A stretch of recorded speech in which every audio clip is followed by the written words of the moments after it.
Ya sedikit was-was sih Mbak ya. Cuman ya kita ya tetap aja lah jaga itu aja ya, mungkin buat sanitizer aja lah gitu. Sebagai orang tua udah pasti was-was. Video barusan menggambarkan dua dari banyak orang tua murid yang mengaku was-was kalau anaknya harus kembali bersekolah. Permintaan ini pun didengar oleh pemerintah sehingga di awal minggu ini Menteri Pendidikan dan Kebudayaan atau Mendikbud Nadiem Makarim mengumumkan kebijakan sistem belajar mengajar tahun ajaran baru 2020-2021. Kali ini Quick Insight bakal merangkum apa aja kebijakan yang diambil oleh pemerintah terkait sistem pembelajaran baik untuk murid sekolah maupun perguruan tinggi. Terus gue juga bakal membahas plus minus dari kebijakan ini. Di awal press conference, Mas Menteri menegaskan kalau semua kebijakan ini diambil dengan mengutamakan kesehatan dan keselamatan para peserta didik. Ia juga menyebut bahwa tahun ajaran baru 2020-2021 tetap dimulai pada bulan Juli mendatang. Tapi metode belajarnya aja yang tiap-tiap daerah bisa berbeda. Maksudnya ada yang masih harus dilakukan secara online, ada juga yang boleh bertatap muka. Nah, daerah yang termasuk dalam zona kuning, oranye, dan merah selama pandemi COVID-19 inilah yang harus tetap melakukan sistem pembelajaran secara daring. Di mana saat ini 94% peserta didik berada pada zona ini, sedangkan untuk 6% peserta didik yang tinggal di zona hijau boleh kembali melaksanakan pembelajaran dengan bertatap muka. Tapi tidak semudah itu Ferguson.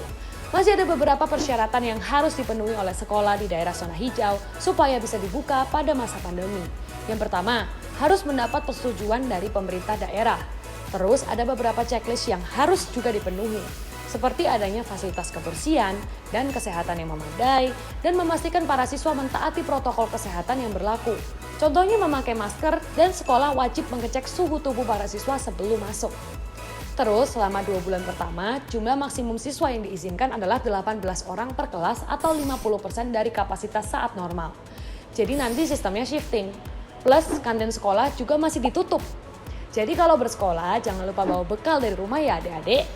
Kemudian yang paling penting, sekalipun sekolah udah dibuka, Menteri Pendidikan tetap mengembalikan keputusan akhir pada orang tua. Sekolah nggak boleh memaksakan siswa untuk tetap masuk kalau orang tua mereka tidak memberi izin.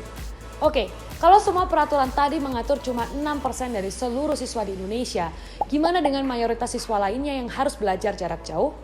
Mendikbud Nadiem Makarim menjelaskan sebagian besar pembelajaran dapat dilakukan secara online. Kalau soal kuota internet, para siswa dan guru nggak perlu khawatir, karena Mendikbud mengizinkan penggunaan dana BOS untuk penyediaan kuota internet.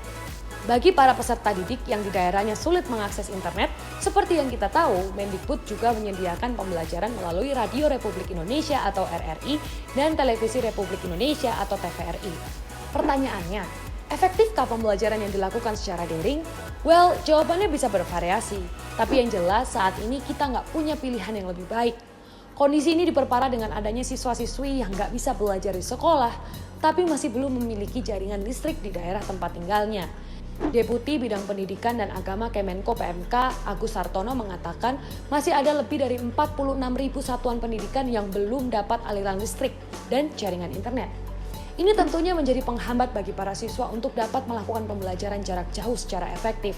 Dan hingga saat ini, Mendikbud masih belum memiliki solusi tepat untuk menyelesaikan permasalahan ini. Menurutnya, permasalahan ini nggak bisa diselesaikan seorang diri, melainkan perlu kolaborasi dengan kementerian lain, misalnya Kementerian Komunikasi dan Informatika. Ini tentunya jadi PR pemerintah untuk segera memberikan solusi sehingga meningkatkan efektivitas pembelajaran jarak jauh. Masalah selanjutnya muncul dari orang tua yang tiba-tiba harus jadi guru bagi anak-anaknya. Ketua Lembaga Perlindungan Anak Indonesia, Seto Mulyadi, mengaku mendapat laporan bahwa banyak anak-anak yang mengalami stres dan merasa tertekan karena pola orang tua mereka mengajar. Menurutnya, orang tua harus lebih sabar dan memahami potensi putra-putri mereka yang berbeda-beda. Terakhir, buat kalian para mahasiswa dimanapun kalian berada, semua pembelajaran tetap dilakukan secara online. Karena Mendikbud menilai universitas memiliki potensi lebih besar untuk dapat mengadopsi sistem pembelajaran secara daring. Peraturan ini cuma dikecualikan buat kalian yang harus banget melakukan aktivitas prioritas yang nggak bisa dilakukan secara online. Misalnya penelitian untuk skripsi yang berdampak pada kelulusan kalian, maka kalian diizinkan untuk tetap ke kampus. Jadi gimana menurut kalian? Tepatkah solusi ke Mendikbud kali ini? Tulis komentar kalian di bawah ya.